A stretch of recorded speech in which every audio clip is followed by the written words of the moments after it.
एरवी लेकरांच्या काळजीनं घासघाशाखाली उतरत नाही. आहो, ती काळजी दिसते तुमच्या चेहऱ्यावर. नका चिंता करू, माझा लेक आहे ना राजांबरोबर. म्हणून तर भय थोडं कमी वाटतं आई. बाजी फुलाजींसारख्या गडकोटांच्या साथीनंच शिवबा स्वराज्य उभारू शकतायत. पण त्या स्वराज्याला तुमच्यासारखी सगळ्यांची काळजी वाहणारी माऊली आहे.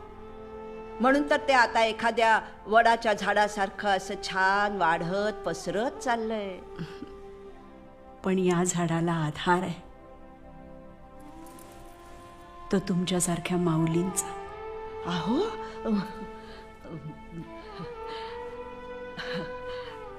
सुरुवात करा.